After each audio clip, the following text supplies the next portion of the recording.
पूर्णाय परिपूर्णगुणार्णवाय विश्वोदय स्थितिलयोन्नयतिप्रदाय ज्ञानप्रदाय विबुधासुरसौख्यदुःख सत्कारणाय वितताय नमो नमस्ते। अभ्रमं भङ्गरहितम् अजडं विमलं सदा आनन्दतीर्थमतुलं भजे तापत्रयापहम्। भवति यदनुभावादेडमूकोऽपि वाग्मी जडमतिरपि जन्तुर्जायते प्राज्ञमौलिः। सकलवचनचेतो देवता भारती सा मम वचसि निधत्तां सन्निधिं मानसे च। अस्मद्गुरुसमारम्भां टीकाकृत्पादमध्यगं श्रीमदाचार्यपर्यन्तां वन्दे गुरुपरम्परां।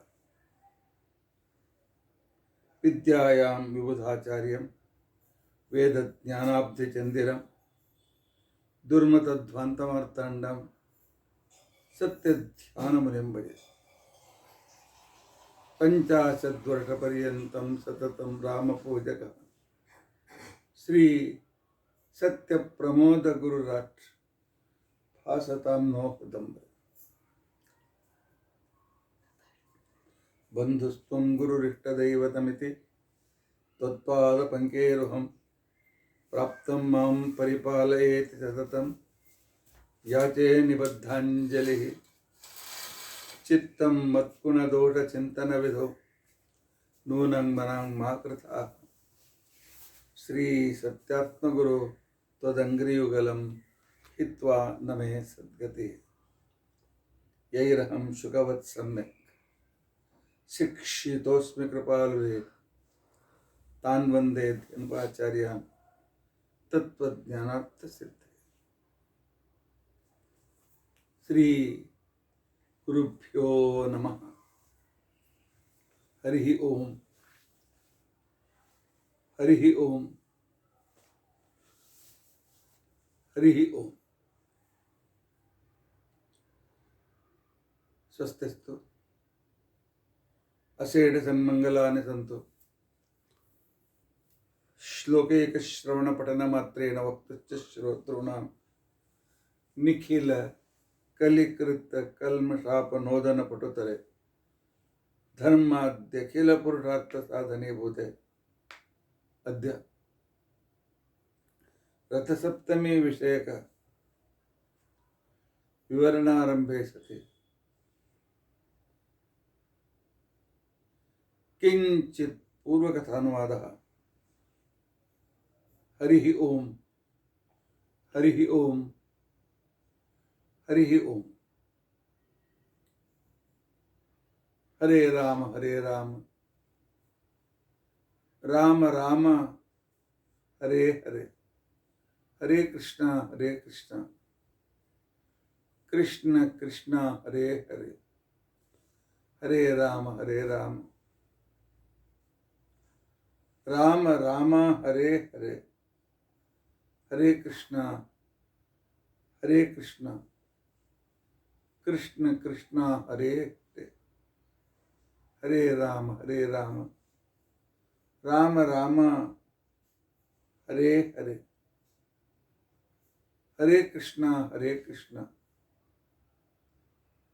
कृष्ण कृष्ण हरे हरे, हरे राम राम राम हरे हरे, हरे कृष्णा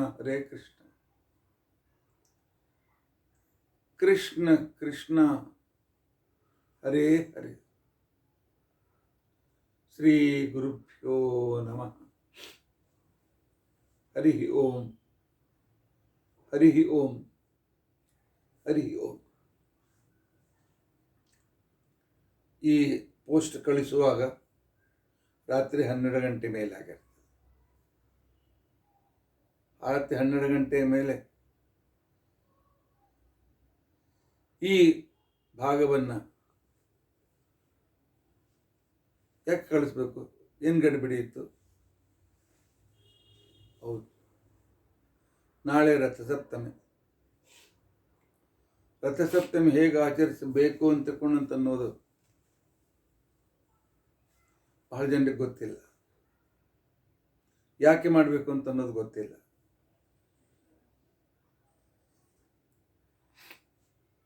ಎರಡು ದಿನಗಳಿಂದ ನಾನು ಇಷ್ಟು ಕೆಲಸದ ಒತ್ತಡದಲ್ಲಿದ್ದೆ.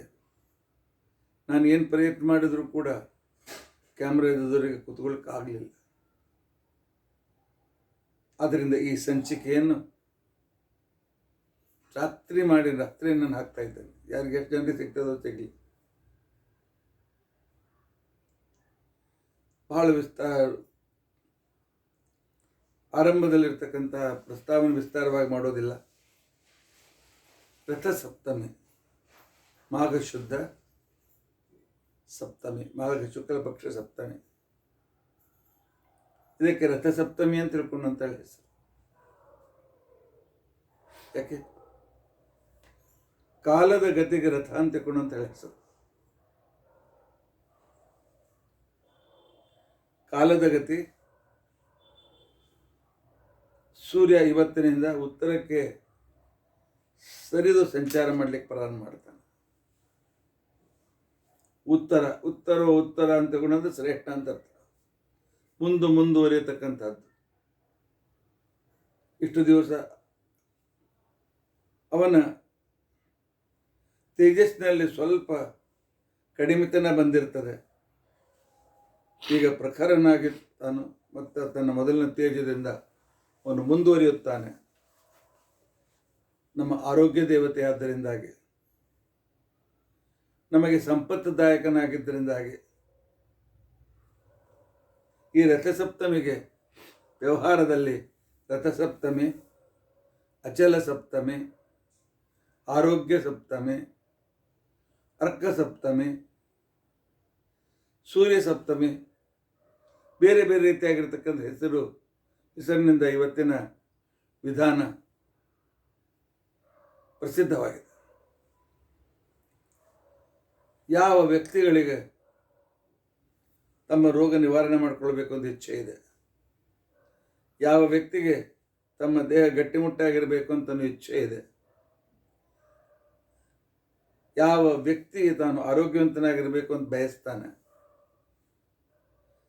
ಈ ರಥಸಪ್ತಮಿಯ ಸಂದರ್ಭವನ್ನು ತಿಳಿದುಕೊಂಡು ಅದನ್ನು ಆಚರಣೆ ಮಾಡಬೇಕು.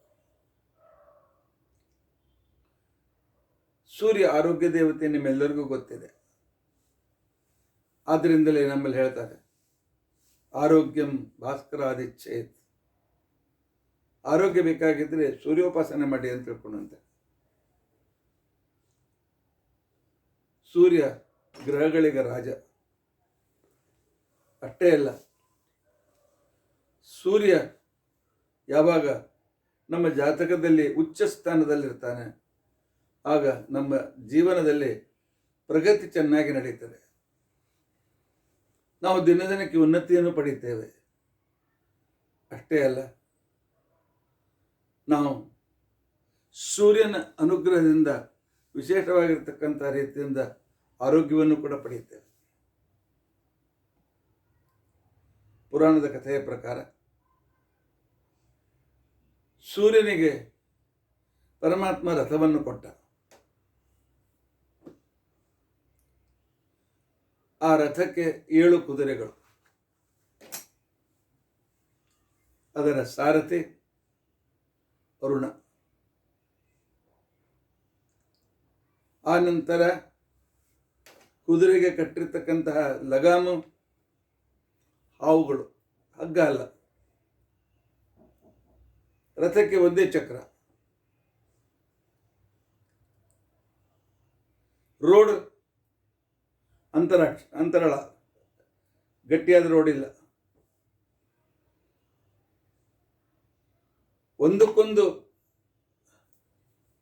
ಸಂಬಂಧ ರಥ ಮುಂದೆ ಹೋಗದೇ ಇರತಕ್ಕಂಥ ರೀತಿಯಲ್ಲಿ ಇರ್ತಕ್ಕಂಥವುಗಳು. 7 ಕುದುರೆಗಳು, ಅವುಗಳಿಗೆ ಹಾವನ್ನು ಲಗಾಮ ಕಟ್ಟಿದೆ. ಯಾವಾಗ ಹಾವು ತನ್ನ ಬಾಯಿ ಬೀಸ್ತದೆ ಆ ಕುದುರೆ ಬೇರೆ ಕಡೆ ಓಡಿ ಹೋಗ್ತದೆ. ಹೋಗಲಿ, ಗಟ್ಟಿಯಾಗಿ ನಿಂತುಕೊಂಡು ಅವುಗಳನ್ನು ಕಂಟ್ರೋಲ್ ಮಾಡಬೇಕು ಅಂತಂದರೆ ಕಾಲಿಲ್ಲದ ಥರ ಸಾರಥಿ. ಹೋಗಲಪ್ಪ, ಸಾವಕಾಶ ಹೋಗೋಣ ಅಂತಂದರೆ ಇಲ್ಲ, ಒಂದೇ ಗಾಲಿ ಹೋಗಕ್ಕಾಗ ವೇಗವಾಗಿ ಹೋಗಬೇಕು. ರೋಡಾದರೂ ಚೆನ್ನಾಗಿದೆಯಾ? ಇಲ್ಲ. ಅದಕ್ಕೆ ಸುಭಾಷಿತಕಾರ ಹೇಳ್ತಾನೆ, ರಥಶೈಕಂ ಚಕ್ರಂ. ಈ ರಥಕ್ಕೆ ಒಂದೇ ಚಕ್ರ ಇದೆ. ಭುಜಗ ಯಮಿತಾಹ ಸಪ್ತ ತುರಗಾಹ. 7 ಕುದುರೆಗಳು ಹಾವಿನಿಂದ ಕಟ್ಟಲ್ಪಟ್ಟಿವೆ. ನಿರಾಲಂಬೋ ಮಾರ್ಗ, ಆಕಾಶದ ಮಾರ್ಗ. ಸಾರಥಿರಪಿ ಚರಣರಹಿತ ಸಾರಥಿ, ಕಾಲಿಲ್ಲದ ಸಾರಥಿ. ಆದರೂ ಕೂಡ ಸೂರ್ಯ ಒಂದು ದಿನವೂ ಬಿಡದೆ ಈ ಸಂಪೂರ್ಣವಾಗಿರ್ತಕ್ಕಂತಹ ತನ್ನ ಸಂಚಾರವನ್ನು ನಡೆಸ್ತಾನೆ. ಕಾರಣ, ಮಹಾತ್ಮರು ಅಂತ ಯಾರಿರ್ತಾರೆ ಅಂಥವರಿಗೆ ಅವ್ರು ಎಂದಿಗೂ ನೆವ ಹೇಳೋದಿಲ್ಲ. ನನಗೆ ಅದು ಸರಿಯಿಲ್ಲ, ಇವತ್ತು ಇದು ಸರಿಯಿಲ್ಲ, ಹಾಗಿಲ್ಲ, ಹೀಗಿಲ್ಲ ಅಂತಿಕೊಂಡಂತೇಳಿ. ಮಹಾತ್ಮರಿಗೆ ಸಾಧನ ಹೇಗಿದ್ರೂ ಕೂಡ ಅದನ್ನು ಅಡ್ಜಸ್ಟ್ ಮಾಡ್ಕೊಂಡು ನಡ್ಕೊಂಡು ಬಂದು ಹೋಗ್ತಾರೆ. ಆದ್ದರಿಂದಾಗಿ ಮಹತಾಂ ಸಜ್ಜನರಿಗೆ, ಜ್ಞಾನಿಗಳಿಗೆ, ಒಂದು ದೃಢನಿಷ್ಠೆ ಇರತಕ್ಕಂಥವರಿಗೆ ನನಗೆ ಹಾಗೆ ಆಗಿದೆ, ಹೀಗಾಗಿದೆ ಅಂತ ತಿಳ್ಕೊಂಡವ್ರು ಎಂದೂ ನೆವ ಹೇಳೋದಿಲ್ಲ. ತಮ್ಮ ಉದ್ದೇಶವನ್ನು ಪೂರ್ತಿ ಮಾಡಿ ತೋರಿಸ್ತಾರೆ. ಉತ್ತರಾಯಣದಿಂದಲೇ ಸೂರ್ಯ ಕ್ರಮವಾಗಿ ಉತ್ತರಕ್ಕೆ ವಾಲುತ್ತಾ ಈ ಸೂರ್ಯ ರಥಸಪ್ತಮಿಯಿಂದ ಸರಿಯಾಗಿ ಉತ್ತರದ ಕಡೆಯಿಂದ ತನ್ನ ಗಮನವನ್ನು ಮಾಡ್ತಾನೆ. ಇನ್ನೊಂದು ಪುರಾಣದ ಕಥೆಯ ಪ್ರಕಾರ ರುದ್ರದೇವರು ಈ ರಥವನ್ನು ಇವತ್ತಿನ ದಿವಸ ಸೂರ್ಯನಿಗೆ ಕೊಟ್ಟರು, ಅದರಿಂದ ರಥಸಪ್ತಮಿ ಅಂತ ಅನಿಸ್ಕೊಳ್ತದೆ ಅಂತ ತಿಳ್ಕೊಂಡಂತೆ.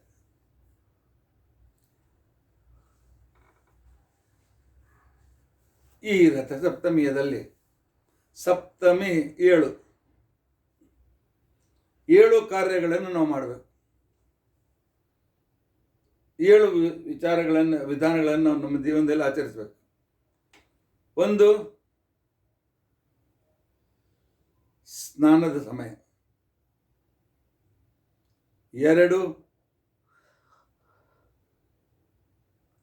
ಸಂಕಲ್ಪ ವಿಧಾನ, ಸ್ನಾನ ಸಂಕಲ್ಪ ವಿಧಾನ.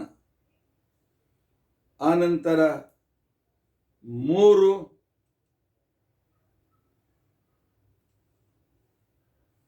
ಸೂರ್ಯನಿಗೆ ಪ್ರಾರ್ಥನೆ ಅಥವಾ ಸೂರ್ಯನ ಚಿಂತನೆ ಅಥವಾ ಸೂರ್ಯನಿಗೆ ಅರ್ಘ್ಯ. 3. 4, ಸೂರ್ಯ ಪೂಜಾ ಮತ್ತು ಸೂರ್ಯ ಸ್ತೋತ್ರ ಪಠಣ. 5, ಸೂರ್ಯ ನಮಸ್ಕಾರ. 6, ದಾನ. 7, ಊಟ. ಈ 7 ಕೆಲಸಗಳನ್ನು ಇವತ್ತಿನ ದಿವಸ ವಿಧಿಪೂರ್ವಕವಾಗಿ ಮಾಡಬೇಕು, ತಿಳಿದುಕೊಂಡು ಮಾಡಬೇಕು. ಮೊದಲನೇದಾಗಿ, ಈ ಸಲ ರಥಸಪ್ತಮಿ ರವಿವಾರ ಬಂದಿದೆ. ಬಹಳ ಶ್ರೇಷ್ಠವಾದ ಪರಿಪೂರ್ಣ ಮುಹೂರ್ತ ಅಂತ ತಿಳ್ಕೊಂಡಂತ ಅನಿಸ್ಕೊಳ್ತದೆ. ಅಚಲ ಮುಹೂರ್ತ ಅಂತ ತಿಳ್ಕೊಂಡಂತ ಅನಿಸ್ಕೊಳ್ತದೆ. ಗ್ರಹಣಕ್ಕಿಂತ ಹೆಚ್ಚಿನ ಶ್ರೇಷ್ಠವಾದ ಸಾಮರ್ಥ್ಯವುಳ್ಳದ್ದು ಅಂತ ಅನಿಸ್ಕೊಳ್ತದೆ. ಅಪರೂಪಕ್ಕೆ ಸಪ್ತಮಿ ದಿನ, ರವಿವಾರ ದಿನ ರಥಸಪ್ತಮಿ ಇರ್ತದೆ. 25 ಜನವರಿ ರವಿವಾರ ರಥಸಪ್ತಮಿ. ಇವತ್ತಿನ ದಿನ ಅರುಣೋದಯದಲ್ಲಿ ಸೂರ್ಯೋದಯಕ್ಕಿಂತ ಮೊದಲು ಸ್ನಾನ ಮಾಡಲೇಬೇಕು. ಸಮಯ ಗೊತ್ತೇ? ಸಮಯ 5:20ರಿಂದ 7:15 ಒಳಗಾಗಿ ಸ್ನಾನ ಆಗಲೇಬೇಕು. 7:20ರಿಂದ 7:15. ಅತಿ ವಿಳಂಬ ಅಂತಿಕೊಂಡಂತಂದರೆ 7:51. 8 ಮ್ಯಾಕ್ಸಿಮಮ್ 8 ಅಂತ ಹೇಳಿ. ಅದರರ್ಥ ಹೆಂಗೂ 8 ತನಕ ಸಮಯ ಕೊಟ್ಟಿದ್ದಾರೆ ಅಂತ ಲೇಟ್ ಮಾಡಬೇಡಿ. ಅವೆಲ್ಲ ಗೌಣ. ಸೂರ್ಯೋದಯಕ್ಕಿಂತ ಮೊದಲು ಸ್ನಾನ ಶ್ರೇಷ್ಠ. ಸ್ನಾನ ಮಾಡುವಾಗ 7 ಎಕ್ಕೆ ಎಲೆಗಳನ್ನು ತೆಗೆದುಕೊಳ್ಬೇಕು. 7 ಯಾಕೆ? 7ದ ವೈಶಿಷ್ಟ್ಯ ಏನು ಅಂತಿಕೊಂಡಂತಂದರೆ 7 ಜನ್ಮದ ಪಾಪ ನಾವು ಕಳೆದುಕೊಳ್ಬೇಕಾಗಿದೆ. ನಮಗೆ 7 ಸೆನ್ಸರಿ ಆರ್ಗನ್ಸ್, ಜ್ಞಾನೇಂದ್ರಿಯಗಳಿವೆ. ನಾವು ಮಾಡೋದು ಪಾಪ ಜ್ಞಾನೇಂದ್ರಿಯಗಳಿಂದಲೇ. ಕರ್ಮೇಂದ್ರಿಯ ಸಹಾಯಕವಾಗ್ತದೆ ಅಷ್ಟೇ.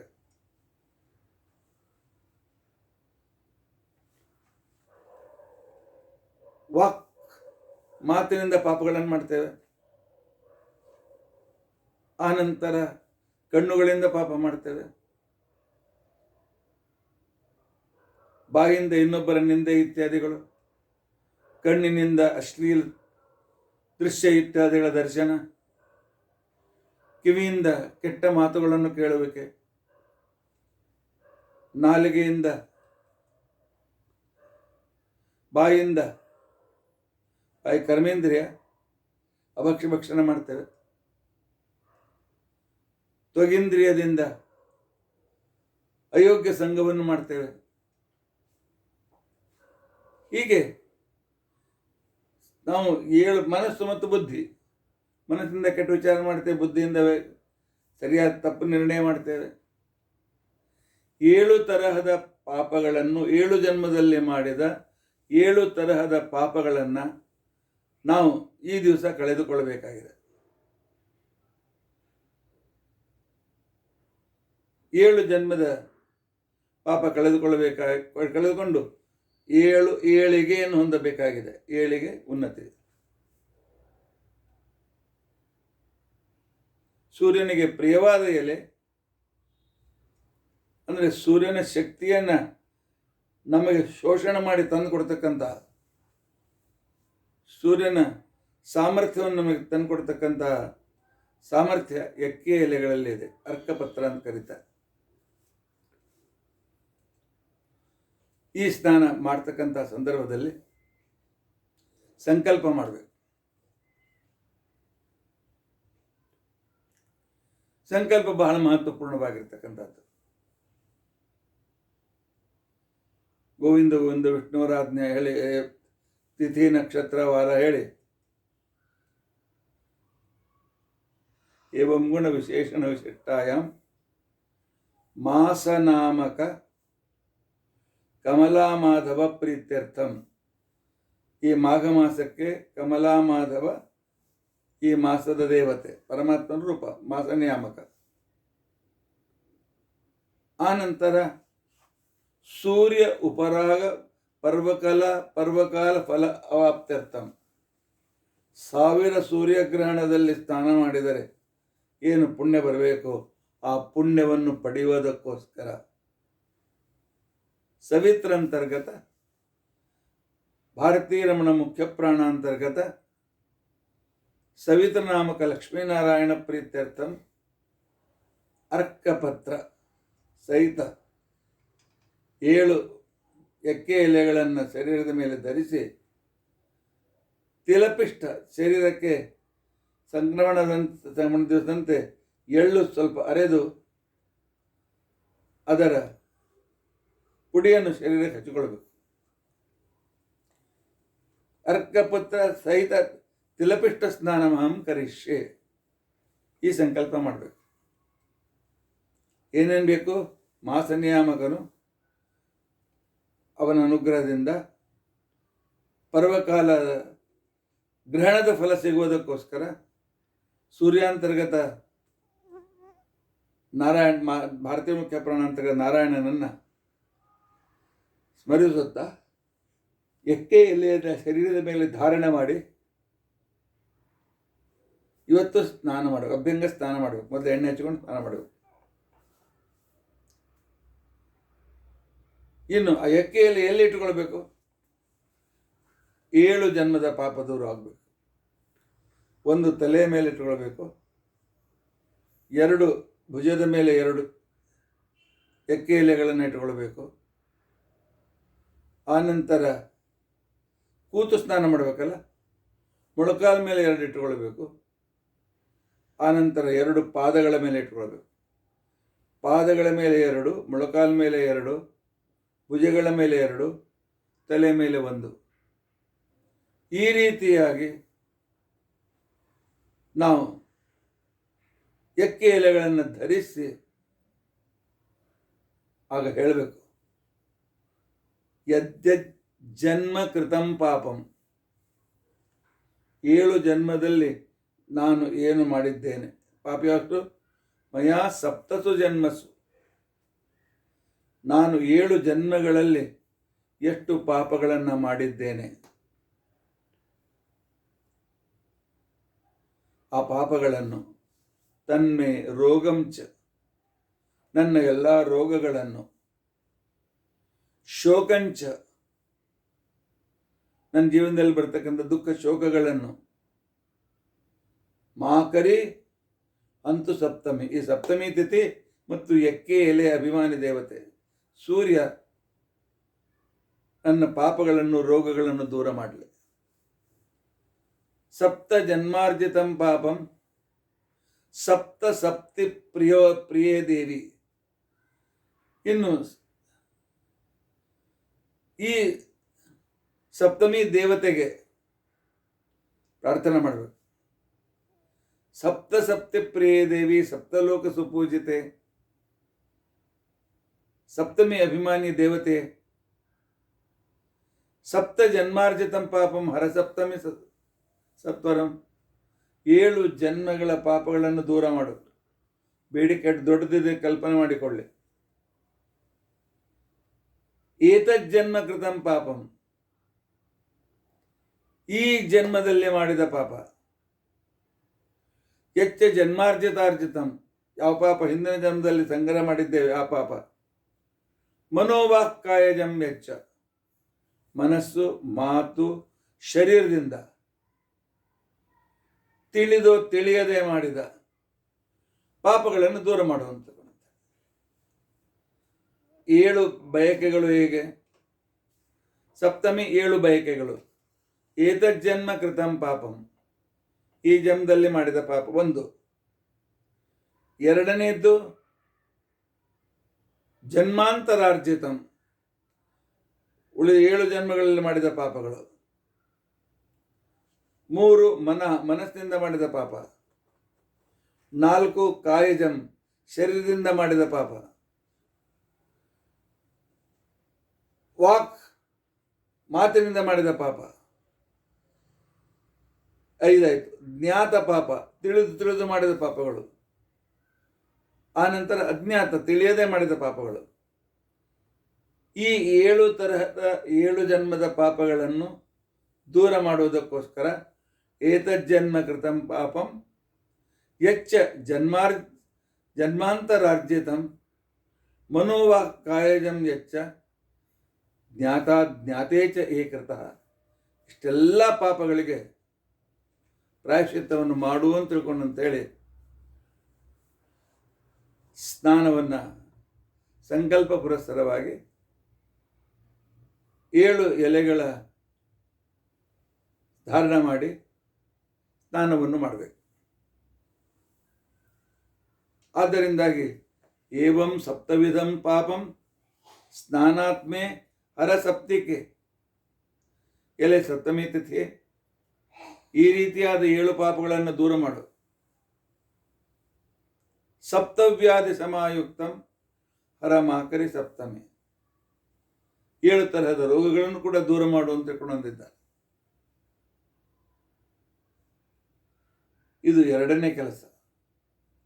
ಮೊದಲನೇ ಕೆಲಸ ಸಮಯದಲ್ಲಿ ಸ್ನಾನ ಮಾಡುವುದು. 2ನೇ ಕೆಲಸ ಸಂಕಲ್ಪ ಪುರಸ್ಸರವಾಗಿ 7 ಎಕ್ಕೆಲೆಗಳ ಜೊತೆಯಲ್ಲಿ ಸ್ನಾನ ಮಾಡುವುದು. ಸ್ನಾನ ಮಾಡಿ ಒರೆಸ್ಕೊಂಡು ಬಂದು ಆನಂತರ ಗೋಪಿಚಂದನ ಹಚ್ಚಿಕೊಂಡು ಹೆಣ್ಣುಮಕ್ಕಳು ಕುಂಕುಮಾದಿಗಳನ್ನು ಹಚ್ಚಿಕೊಂಡು ಆನಂತರ ಗಂಡಸರು ಸೂರ್ಯ ಅರ್ಘ್ಯದವರೆಗೂ ಸಂಧ್ಯಾ ವಂದನೆ ಮಾಡಿ ಆನಂತರ ಹೆಣ್ಮಕ್ಳು ತ್ರಿಜಪಕ್ರಮ ಮಾಡಿ ಕೈಯಲ್ಲಿ ಬೊಗಸೆಯನ್ನು ತೆಗೆದುಕೊಂಡು, ಬೊಗಸೆಯಲ್ಲಿ ನೀರನ್ನು ತೆಗೆದುಕೊಂಡು ಈ ಶ್ಲೋಕವನ್ನು ಹೇಳುತ್ತಾ ಅರ್ಘ್ಯ ಕೊಡಬೇಕು. ಆ ಶ್ಲೋಕ ಯಾವುದು? ಸಪ್ತ ಸಪ್ತಿವಹ ಪ್ರೀತ, ಸಪ್ತ ಸಪ್ತಿವಹ 7 ಕುದುರೆಗಳಿಂದ ಕೂಡಿದ ರಥವುಳ್ಳ, ಪ್ರೀತ ನಮ್ಮನ್ನು ಪ್ರೀತಿಸುವ, ಸಪ್ತ ಲೋಕ ಪ್ರದೀಪನ 7 ಲೋಕಗಳಲ್ಲಿ ತನ್ನ ಪ್ರಕಾಶದಿಂದ ಜಗತ್ತಿಗೆ ಬೆಳಕನ್ನು ಕೊಡುವ, ಸಪ್ತಮಿ ಸಹಿತೋ ದೇವ, ಈ ಸಪ್ತಮಿ ದಿನ ನೀನು ಅತ್ಯಂತ ತೇಜದಿಂದ ಪ್ರಯಾಣ ಪ್ರಾರಂಭ ಮಾಡುತ್ತೆ. ಇಂಥ ನೀನು ಗ್ರಹಣಾರ್ಘ್ಯಂ ದಿವಾಕರ, ಎಲೆ ದಿವಾಕರನೆ ಈ ಅರ್ಘ್ಯವನ್ನು ಸ್ವೀಕಾರ ಮಾಡುವಂತ ತಿಳ್ಕೊಂಡು ಅಂತ ಹೇಳಿ ಈ ಮಂತ್ರದಿಂದ ಸೂರ್ಯನಿಗೆ ಅರ್ಘ್ಯ ಕೊಡಬೇಕು. ಅಥವಾ ಭಾಸ್ಕರಾಯ ವಿದ್ಮಹೆ ದಿವಾಕರಾಯ ಧೀಮಹಿ ತನ್ನೋ ಸೂರ್ಯ ಪ್ರಚೋದಯಾತ್ ಅಂತ ತಿಳ್ಕೊಂಡಂತೇಳಿ ಸೂರ್ಯ ಗಾಯತ್ರಿ ಮಂತ್ರದಿಂದ ಆದರೂ ಅರ್ಘ್ಯವನ್ನು ಕೊಡಬಹುದು. ಆದ್ದರಿಂದಾಗಿ 3ನೇದಾಗಿರ್ತಕ್ಕಂಥ ಅರ್ಘ್ಯ ಬಹಳ ಮಹತ್ವಪೂರ್ಣವಾಗುತ್ತೆ. ಇದರ ನಂತರ ಸೂರ್ಯನ ಫೋಟೋ ಇಟ್ಟುಕೊಂಡು ರಥಸಹಿತನಾದ ಸೂರ್ಯನ ಚಿತ್ರವನ್ನು ತೆಗೆದು, ಅಥವಾ ನಾವು ಸಣ್ಣರಿರುವಾಗ ಒಂದು ಕಟ್ಟಿಗೆ ಮೇಲೆ ನಮ್ಮ ಸ್ಲೇಟ್ ಇರ್ತಾ ಇದ್ದು, ಅದರ ಮೇಲೆ ಗುಪ್ಪಿಚಂದನದಿಂದ ಸೂರ್ಯನನ್ನು ಬಿಡಿಸ್ತಾ ಇದ್ರು. ರಥಸಹಿತನಾದ ಸೂರ್ಯನನ್ನು ಬಿಡಿಸಿ ಅಲ್ಲಿ ಪ್ರಾಣ ಪ್ರತಿಷ್ಠಾಪನೆ ಮಾಡಿ ಷೋಡಶೋಪಚಾರ ಪೂಜಾ ಮಾಡಬೇಕು. ವಿಶೇಷವಾಗಿ ಆದಿತ್ಯ ಹೃದಯ ಮತ್ತು ಗಾಯತ್ರಿ ಮಂತ್ರದ ಜಪ, ಆದಿತ್ಯ ಹೃದಯದ ಪಾರಾಯಣ, ಗಾಯತ್ರಿ ಮಂತ್ರ ಜಪ ನಾಳಿನ ದಿವಸ ಬಹಳ ವಿಶೇಷ ಅಂದ್ಕೊಂಡು ಅಂತೇಳಿ ಶಾಸ್ತ್ರಕಾರರು ಹೇಳಿದ್ದಾರೆ. ಇದರ ನಂತರ 5ನೆಯ ಸ್ಟೆಪ್ ಸೂರ್ಯ ನಮಸ್ಕಾರ. 12 ಆದರೂ ಹಾಕಬೇಕು, 108 ಆದರೂ ಹಾಕಬೇಕು. 12 ಸೂರ್ಯ ನಮಸ್ಕಾರಗಳನ್ನು ಮಾಡುವಾಗ ಓಂ ಮಿತ್ರಾಯ ನಮಃ, ಗಂಡಸರು ಓಂ ಅಂತ ಹೆಣ್ಮಕ್ಳು ಸ್ತ್ರೀ ಅಂತ ಶ್ರೀ ಮಿತ್ರಾಯ ನಮಃ, ಓಂ ರವಯೇ ನಮಃ, 3 ಓಂ ಸೂರ್ಯಾಯ ನಮಃ, 4 ಓಂ ಭಾನವೇ ನಮಃ, 5 ಓಂ ಖಗಾಯ ನಮಃ, ಖಗಾಯ ನಮಃ, 6 ಓಂ ಪೂಷ್ಣೇ ನಮಃ, 7 ಹಿರಣ್ಯಗರ್ಭಾಯ ನಮಃ, 8 ಮರೀಚಯೇ ನಮಃ, 9 ಆದಿತ್ಯಾಯ ನಮಃ, 10 ಸವಿತ್ರೇ ನಮಃ, 11 ಅರ್ಕಾಯ ನಮಃ, 12 ಭಾಸ್ಕರಾಯ ನಮಃ. ಈ ರೀತಿಯಾಗಿ 12 ಹೆಸರುಗಳಿಂದ ಸೂರ್ಯನಿಗೆ ಸೂರ್ಯ ನಮಸ್ಕಾರವನ್ನು ಮಾಡಬೇಕು. ಆನಂತರ 6ನೇ ಕ್ರಿಯೆ ದಾನ. ಸೂರ್ಯನಿಗೆ ಪ್ರಿಯವಾದ ಧಾನ್ಯ ಗೋಧಿ. ಇವತ್ತಿನ ದಿವಸ ಗೋಧಿ ದಾನ ಮಾಡಬೇಕು. ಸೂರ್ಯನಿಗೆ ಪ್ರಿಯವಾದ ಇನ್ನೊಂದು ವಸ್ತು ಬೆಲ್ಲ. ಸೂರ್ಯನಿಗೆ ಪ್ರಿಯವಾದ ಬಟ್ಟೆ ಕೆಂಪು ಬಟ್ಟೆ, ತಾಮ್ರ ಪಾತ್ರೆ, ಆನಂತರ ತುಪ್ಪ, ಆನಂತರ ಬೂದು ಗುಂಬಳಕಾಯಿ, ಯಾವುದಕ್ಕೆ ಸಂಡಿ ಗುಂಬಳಕಾಯಿ ಅಂತ ಕರೀತಾರೆ ಅಥವಾ ಬೂದು ಗುಂಬಳಕಾಯಿ ಅಂತ ಕರೀತಾರೆ.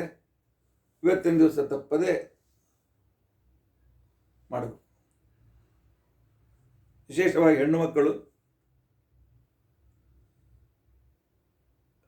ಇದಕ್ಕೆ ಬೂದುಗುಂಬಗಳಿಗೆ ಸ್ವಲ್ಪ ತುಪ್ಪ ಹಚ್ಚಿ ಸೂರ್ಯನ ಪ್ರತಿಮೆ, ಸಾಮರ್ಥ್ಯ ಇದ್ದರೆ ಬಂಗಾರದ್ದು, ಇಲ್ಲದೇ ಇದ್ದರೆ ಬೆಳ್ಳಿಯ ಪ್ರತಿಮೆಯನ್ನು, ಸೂರ್ಯನ ಪ್ರತಿಮೆಯನ್ನು ಅದಕ್ಕೆ ಅಂಟಿಸಿ ಯೋಗ್ಯರಾಗಿರ್ತಕ್ಕಂಥ ಬ್ರಾಹ್ಮಣರಿಗೆ ದಾನ ಮಾಡಿದರೆ ಹೆಣ್ಣು ಮಕ್ಕಳ ಗರ್ಭದೋಷ, ಮುಟ್ಟು ದೋಷ ದೂರವಾಗಿ ಸಂತಾನ ಪ್ರಾಪ್ತಿ ಆಗ್ತದೆ. ನೋಡಿ, ಸಂಕ್ರಮಣದ ದಿನ ನಿಮಗೆ ನಾನು ಹೇಳಿದೆ, ಸಂಕ್ರಮಣ ದಿನ ವಿಶಿಷ್ಟವಾಗಿರ್ತಕ್ಕಂಥ ರೀತಿಯಲ್ಲಿ ಹೆಣ್ಣು ಮಕ್ಕಳ ಕೈಯಿಂದ ದಾನ ಮಾಡಿಸಿದರೆ ಅವರಿಗೆ ಗರ್ಭಗತ ದೋಷ ಹೋಗ್ತದೆ. ಪುರುಷರಿಗೆ ನಪುಂಸಕತ್ವ ದೂರವಾಗ್ತದೆ. ಸೂರ್ಯೋಪಾಸನೆ, ಈಗ ಡಾಕ್ಟರ್ ಅದು ಕೌಂಟ್ ಕಡಿಮೆ ಇದೆ, ಹಾಗಿದೆ, ಹೀಗಿದೆ ಅಂತಂದರೆ ಆ ದೋಷವು ದೂರ ಆಗ್ತದೆ. ಇನ್ನು ಕೆಲವರಿಗೆ ಇಲ್ಲ, ಗರ್ಭಾಶಯದಲ್ಲಿ ಗರ್ಭಾಂಡದ ಉತ್ಪತ್ತಿ ಸರಿಯಾಗಿ ಆಗೋದಿಲ್ಲ ಅಂತಕೊಂಡಂತಂದರೆ ಇವತ್ತು ಮಾಡುವ ಬೂದುಗುಂಬಳಕಾಯಿ, ಸೂರ್ಯ ಪ್ರತಿಮೆ ಸಹಿತವಾದ ಬೂದುಗುಂಬಳಕಾಯಿಯ ದಾನ ಇದು ಬಹಳ ಶ್ರೇಷ್ಠ ಅಂತ ತಿಳ್ಕೊಂಡು ಅಂತ ಅನಿಸ್ಕೊಳ್ತಾರೆ. ಹೆಣ್ಣು ಮಕ್ಕಳು ತಪ್ಪದೆ ಮಾಡ್ತಾರೆ, ಗಂಡಸರು ಮಾಡಬಾರದು ಅಂತಲ್ಲ ಅವರು ಮಾಡಬೇಕು. ಅದಕ್ಕೋಸ್ಕರ ದಾನ ಇದು ಬಹಳ ಮಹತ್ವಪೂರ್ಣವಾದದ್ದು. ಆ ನಂತರ 7ನೇದ್ದು ಮನೆಯ ಹೊರಗೆ ಅಂಗಳದಲ್ಲಿ ಒಲೆ ಇಟ್ಟು ಹಾಲನ್ನು ಉಕ್ಕಿಸಬೇಕು. ಇಲ್ಲ ಮನೆಯಲ್ಲಿ ಎಲ್ಲಿ ಕಿಟಕಿಯಿಂದ ಭಾಗ ಸೂರ್ಯನ ಬೆಳಕು ಬರ್ತದಲ್ಲ, ಆ ಬಿಸಿಲು ಬರ್ತದೆ, ಆ ಸ್ಥಳದಲ್ಲಿ ಒಲೆಯನ್ನು ಇಟ್ಟು ಹಾಲು ಉಕ್ಕಿಸಬೇಕು. ಭಾಳ ಶ್ರೇಷ್ಠ ಅಂತ. ಮನೆಯಲ್ಲಿ ಏನೇ ಅನಾನುಕೂಲದ ಉನ್ನತಿ ಆಗ್ತದೆ, ದಿನದಿಂದ ಉನ್ನತಿ ಆಗ್ತದೆ. ಅದರ ಜೊತೆಯಲ್ಲಿ ಉಪ್ಪಿಲ್ಲದ ಊಟ, ಇವತ್ತು ಉಪ್ಪಿಲ್ಲದ ಊಟವನ್ನು ಮಾಡಬೇಕು. ಉಪ್ಪಿಲ್ಲದ ಉಪವಾಸ ಅಂತಂತ ಅಲ್ಲ, ನಾಗ ಚತುರ್ಥಿಗೆ ನೀವು ಮಾಡ್ತೀರಲ್ಲ ಆ ರೀತಿಯಾಗಿ ಉಪ್ಪಿಲ್ಲದ ಊಟ ಮಾಡಬೇಕು. ಇಲ್ಲ ಬರೀ ಹಣ್ಣು ಹಂಪಲು ತಿಂದುಕೊಂಡಿರಬೇಕು. ಸೂರ್ಯೋಪಾಸನೆಯಿಂದ ಎಂಥ ದೀರ್ಘವಾದ ರೋಗವಿದ್ದರೂ ಕೂಡ ಅದು ದೂರವಾಗ್ತದೆ.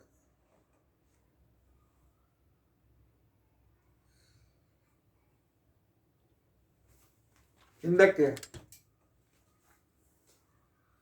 ಶ್ರೀಕೃಷ್ಣನ ಮಗ ಸಾಂಬ, ಅವನಿಗೆ ಯಾದವರು ಹೆಣ್ಣು ವೇಷವನ್ನು ಹಾಕಿ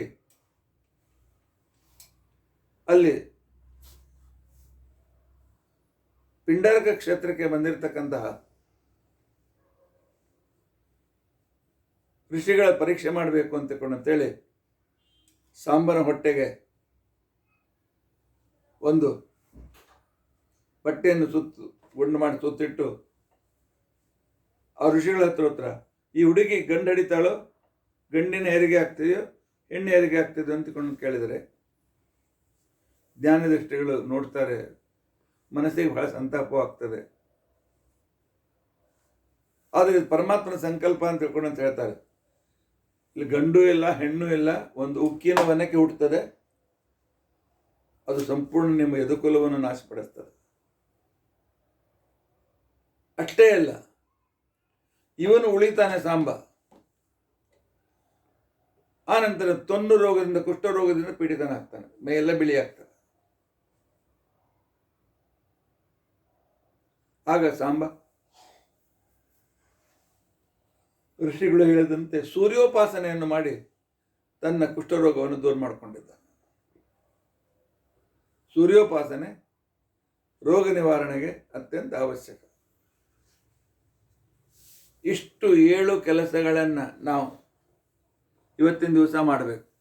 ಸ್ನಾನದಿಂದ ಪಾಪ ನಾಶ, ಪೂಜಾದಿಂದ ಉನ್ನತಿ, ಕುಷ್ಮಾಂಡ ಕುಂಬಳಕಾಯಿ ದಾನದಿಂದ ಗರ್ಭಗತ ದೋಷದ ನಿವಾರಣೆ. ಇವು ಮಹತ್ವಪೂರ್ಣವಾದದ್ದು, ನೆನಪಿಟ್ಟುಕೊಳ್ಬೇಕು. ಇಷ್ಟು ಒಂದು ಕ್ರಮದಿಂದ ನಾವು ರಥಸಪ್ತಮಿ ಹಬ್ಬವನ್ನು ಆಚರಿಸಬೇಕು. ಆದರೆ ಪ್ರತಿಯೊಂದಕ್ಕೂ ಸಮಯ ನಿಗದಿತವಾಗಿದೆ.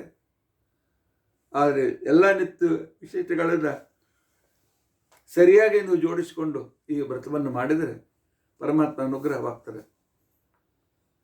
ಸೂರ್ಯಾಂತರ್ಗತ 27 ಮುಖ್ಯ ಪ್ರಾಣಾಂತರ್ಗತ ಸವಿತನಾಮಕ ಪರಮಾತ್ಮನ ಪ್ರೀತಿಗೋಸ್ಕರ ಈ ವ್ರತವನ್ನು ಆಚರಿಸಿದರೆ ಪರಮಾತ್ಮ ಸಂತುಷ್ಟನಾಗಿ ಆರೋಗ್ಯಾದಿ ಭಾಗ್ಯಗಳನ್ನು ಕೊಡ್ತಾನೆ.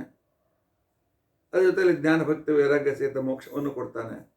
ಇದರಲ್ಲಿ ಯಾವ ಸಂದೇಹವೂ ಇಲ್ಲ. ಶ್ರೀಕೃಷ್ಣ ಅರ್ಪಣಮಸ್ತು. ಶ್ರೀಕೃಷ್ಣ ಅರ್ಪಣಮಸ್ತು.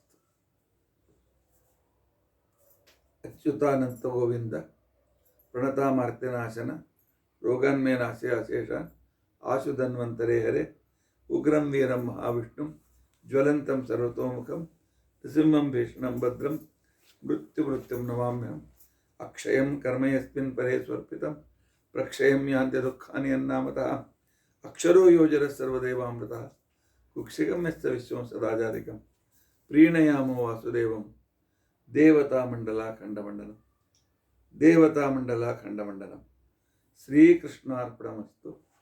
ಶ್ರೀಕೃಷ್ಣ.